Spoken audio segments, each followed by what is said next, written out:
नमस्कार, मैं हूं देवंकुर वधावन। राजस्थान तक के सभी दर्शकों का बहुत स्वागत है, बेहद अभिनंदन है।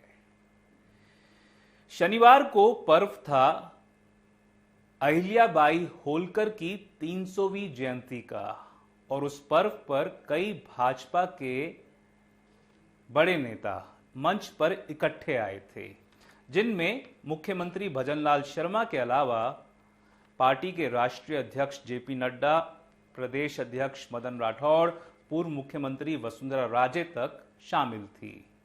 पर क्या ऐसा कह दिया जेपी नड्डा ने जिसकी वजह से कांग्रेस खूब तंज कस रही है, खूब मजे ले रही है? बात करूंगा उसके बारे में। बात करूंगा नरेश मीणा के बारे में। क्या कुछ नरेश मीणा का पक्ष का आगे का रुख रह सकता है? और बात करूंगा दक्षिणी जयपुर के फेफड़े माने जाने वाले डोलका बाढ़ के बारे में। पहले मैं आपको सुनवाना चाहूंगा एक अंश जेपी नड्डा की स्पीच से, जो कि टीकाराम जूली नेता विपक्ष ने अपने एक्स के हैंडल पर अपलोड किया है, डाला हुआ है। सुनिए। शर्मा जी को बैठाना मुख्यमंत्री के पद पर, यह विषय नहीं है। विषय यह है कि इस विचारधारा के एक सिपाही को बैठाना जो दिन रात एक करके उनकी टीम पूरी ताकत से मोदी जी के नेतृत्व में राजस्थान की सेवा कर रही है, इस बात को हमको समझ लेना जरूरी है। एक्सप्रेशंस देखिए। आपने अन्य सरकारें भी देखी हैं, वो किस तरीके से सरकार चलाते रहे वो भी आपने देखा है, आपको पता है उनकी सोच क्या थी। लेकिन मैं एक बात जरूर कहना चाहूंगा कि दिन और रात का अंतर हो तो कम से कम रात के बाद दिन तो पसंद आना चाहिए। रोक दीजिए। इसकी तो हमको ध्यान। आपने अन्य सरकारें भी देखी हैं। अगर दिन और रात का फर्क हो तो रात के बाद दिन तो पसंद आना चाहिए। अगर ये जेपी नड्डा ने कहा है तो इसका तात्पर्य क्या है? इसके कई मतलब जो हैं वो निकाले जा रहे हैं। देखिए, आपने अन्य या दूसरी सरकारें देखी हैं। अगर ये कोई कहे तो राजस्थान में कोई भी व्यक्ति सोच में पड़ सकता है, क्योंकि भजनलाल शर्मा की सरकार के आने से पहले तो 25 साल तक केवल वसुंधरा राजे और अशोक गहलोत ही मुख्यमंत्री रहे थे राजस्थान में। तो क्या ये कटाक्ष, ये तंज अपने पार्टी नेताओं को बताने के लिए था कि पहले का बीजेपी का कार्यकाल भी आप लोगों ने देखा है और अब का जो कार्यकाल है उसमें दिन और रात का फर्क है? देखिए, मैं ये नहीं कह रहा, ये कहना है एक तरह से टीकाराम जूली का। टीकाराम जूली कांग्रेस के नेता हैं, हालांकि नेता विपक्ष हैं, तंज कस रहे हैं, कटाक्ष कर रहे हैं, मजे ले रहे हैं। सुनवाना चाहूंगा आपको कि क्या कुछ उन्होंने अपने प्रोफाइल पर लिखा है, डाला हुआ है। इसमें लिखा है, भजनलाल जी तो सिर्फ निमित्त मात्र हैं, निर्णय तो दिल्ली से ही होंगे। ये कोट किया है जेपी नड्डा भाजपा राष्ट्रीय अध्यक्ष को। उसके नीचे लिखा हुआ है, आज, ये कल का ट्वीट है तो ये शनिवार को डाला गया था, आज भाजपा के राष्ट्रीय अध्यक्ष श्री जेपी नड्डा जी के दिल की बात आखिर जुबां पर आ ही गई। ये बयान राजस्थान भाजपा की अंदरूनी कलह को साफ रूप से दर्शा रहा है। जो बात कांग्रेस नेता पिछले 17 महीनों से कह रहे हैं कि सरकार का रिमोट दिल्ली और गुजरात से चलता है, वही बात आज भाजपा अध्यक्ष ने खुद कही है। तो क्या जेपी नड्डा ने जो कहा उसका मतलब यह था कि अपॉइंटमेंट और डिसीजंस तो दिल्ली से ही होंगे? इसमें नीचे और लिखा हुआ है टीकाराम जूली के इस पोस्ट में कि और बात यही नहीं रुकी, नड्डा जी ने वसुंधरा राजे सरकार को कोट अंधकार की त्रासदी एंड कोट बात बताकर यह साफ कर दिया कि भाजपा का अतीत बोझ बन चुका है और वर्तमान court remote control and court की राजनीति का शिकार है। देखिए, साफ तौर पर बीजेपी जिस तरह के माहौल में घिरी हुई है, ये साफ है कि भजनलाल शर्मा मुख्यमंत्री बनने से पहले कभी कोई मंत्री पद भी नहीं संभाल चुके थे। पर इस प्रकार से अगर जेपी नड्डा ने जो बोला है उस पर सवाल खड़े होने, कहीं ना कहीं अटकलें लगनी, कहीं ना कहीं शायद बाजार जो है राजनीतिक गलियारों का वो गर्म होना कहीं ना कहीं लाजमी है। सवाल इसलिए खड़ा हो रहा है कि क्या वसुंधरा राजे अभी भी नाराज चल रही हैं? क्या वसुंधरा राजे जो अतीत का वो दौर है उसको भूल नहीं पाई हैं।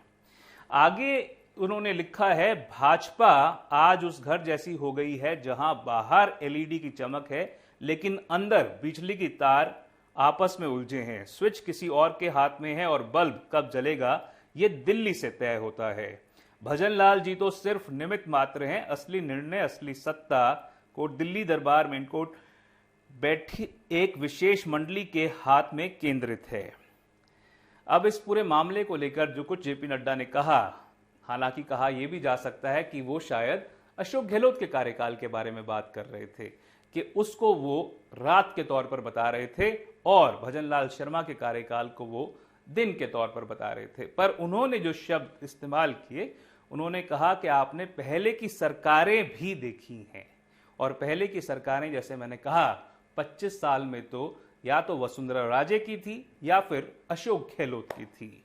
तो इस पूरे मामले को लेकर भजनलाल शर्मा मंच से कुछ खैर कटाक्ष का जवाब वो मंच से नहीं देते हैं, उन्होंने वैसे भी नहीं दिया।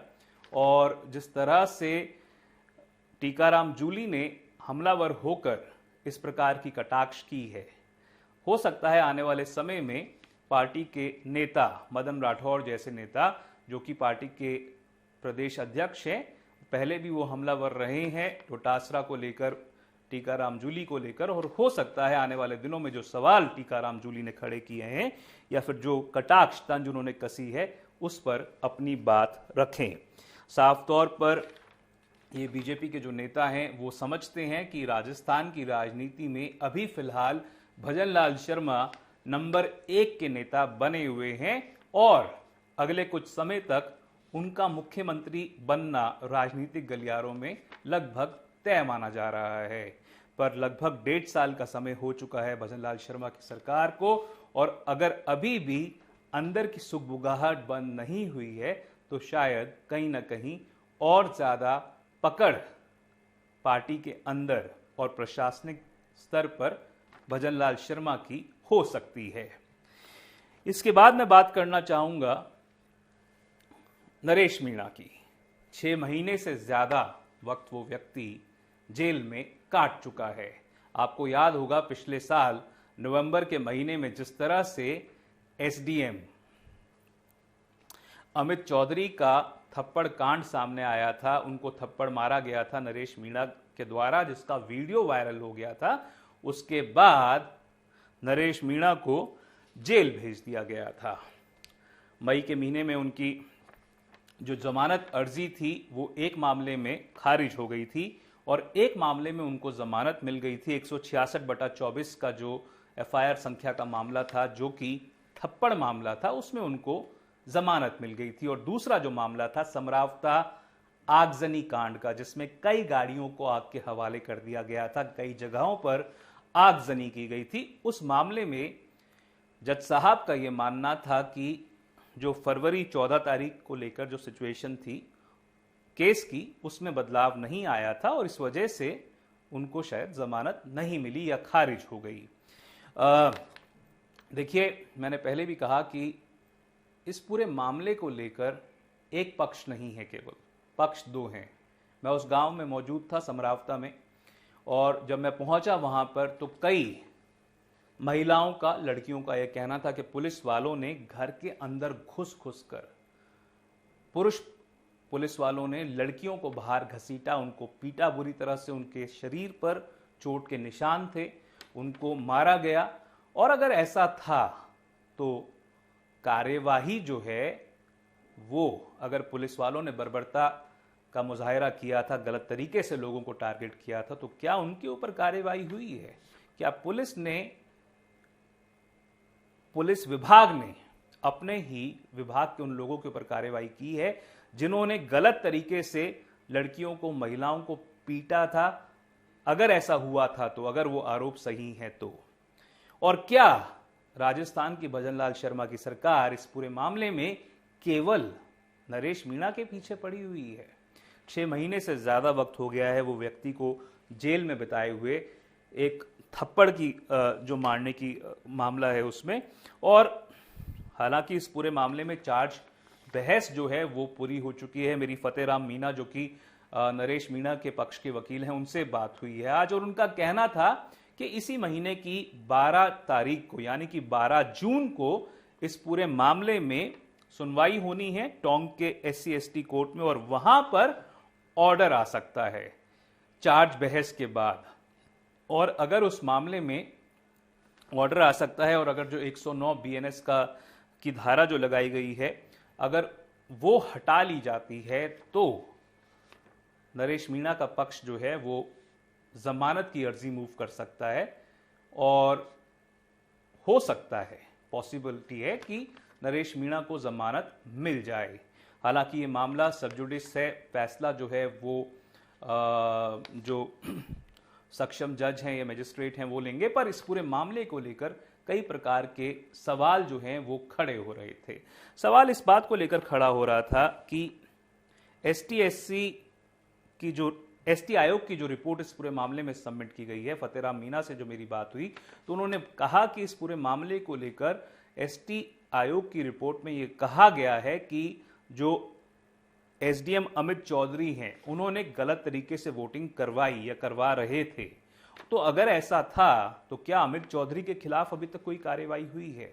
और दूसरा सवाल यह है कि फतेहराम मीणा का कहना था कि पुलिस के द्वारा एक्सेसिव फोर्स की बात भी कही गई है।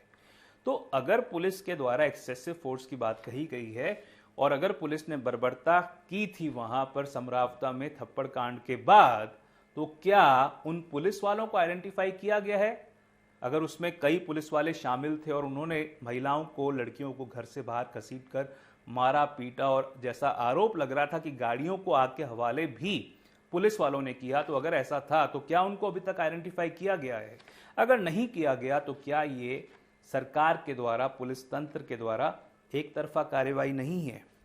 तो ये तमाम बातें जो हैं इस पूरे केस में मैं सामने रखना चाह रहा था, और मुझे लगता है कि जो न्याय प्रणाली है, जो जुडिशरी है, वो तो अपनी तरफ एक तरह से न्यायोचित कार्रवाई कर सकती है इस पूरे मामले को, पर सरकार को गलत तरीके से बायस्डनेस करते हुए नजर नहीं आना चाहिए इस पूरे मामले में, और कोशिश ये करनी चाहिए कि वो गलत तरीके से किसी भी पक्ष को टारगेट ना करे और एक होलिस्टिक अप्रोच रखते हुए कार्यवाही जो है और जो जांच है वो पूरी तरह से होनी चाहिए सभी पहलुओं की। इसके बाद मैं बात करना चाहूंगा किस तरह से दक्षिणी जयपुर के अंदर रीको द्वारा एक PM यूनिटी मॉल बनाने की कवायद के बारे में बात की जा रही थी। वो इलाका है डोल का बाड़, जो कि दक्षिणी जयपुर के लिए एक ग्रीन लंग्स का या फेफड़ों का काम करता है, और वो जो इलाका है जो 100 एकड़ में फैला हुआ वो इलाका है, उसमें कहा यह जा रहा है कि करीब 2500 पेड़ जो हैं, जिसमें खेजड़ी का पेड़ भी आता है, कई वैरायटीज जो हैं पेड़ों की वो आती हैं, और जयपुर में अगर किसी जगह एक ऐसे रेयर स्पीशीज जो पक्षियों के हैं जो अगर कहीं आते हैं तो कई पक्षी केवल उस इलाके में आते हैं, और अगर उस इलाके में 2000 से ज्यादा पेड़ों को अगर उखाड़ दिया जाए तो आप सोच कर देखिए कि क्या हाल हो सकता है, किस तरह से हवा दूषित हो सकती है। एक प्रदूषित हवा में सांस लेने को नागरिक जो है वो मजबूर हो सकते हैं। और भले ही आपको शायद ये लगे कि ये मामला आपसे कंसर्न नहीं है, पर सोच के देखिए कि हो सकता है देर सवेर ये आपको, आपके बच्चों को, आपके परिवार वालों को प्रभावित करे। और अगर आप आज आवाज नहीं उठाते हैं इस पूरे मामले को लेकर, अगर सही तरीके से इस पूरे मामले में सरकार जो है वो लोगों को कॉन्फिडेंस में नहीं ले रही है, और क्या ये मॉल की जो बात कही जा रही है, ये मॉल क्या कहीं और नहीं बन सकता? क्या जो एक फिनटेक पार्क की बात कही जा रही है उसकी जगह जो सोशल एक्टिविस्ट हैं उनका कहना है कि एक बायोडाइवर्सिटी पार्क बनना चाहिए, और पेड़ों को जो कई दशकों से वहां पर खड़े हुए हैं उनको नहीं हटाना चाहिए? तो क्या सरकार कम से कम उनकी बात सुन रही है? सोशल एक्टिविस्ट का कहना है कि यही दिया कुमारी, जो कि फिलहाल उप मुख्यमंत्री है भाजपा की सरकार में, जब भाजपा विपक्ष में थी तो इस पक्ष में थी कि वहां पर पेड़ ना उजाड़े जाएं, पर अब क्या इस पूरे मामले को लेकर वो कोई अपनी बात आगे नहीं रख रही हैं। सवाल इसलिए खड़ा हो रहा है क्योंकि आज रविवार को सैकड़ों की संख्या में सामाजिक कार्यकर्ता, सोशल एक्टिविस्ट ने आकर आंदोलन किया, सड़क पर निकले और मानव श्रृंखला बनाई और इस पूरे मामले को लेकर उनकी कोशिश है कि सरकार उनकी बात को सुने, पेड़ों को ना उखाड़ा जाए और अगर कोई पीएम यूनिटी मॉल बनाना भी है तो वो कम से कम इस इलाके को छोड़कर कहीं और बनाने की कवायद जो है वो की जानी चाहिए। और मेरा ये मानना है कि सरकार को इन सोशल एक्टिविस्ट की, इन कार्यकर्ताओं की, इन कैंपेनर्स की, इन प्रोटेस्टर्स की बात कम से कम सुननी चाहिए, क्योंकि लोकतंत्र में कम से कम इतना वो लोग डिजर्व करते हैं। फिलहाल के लिए राजस्थान तक के सभी दर्शकों का बहुत धन्यवाद।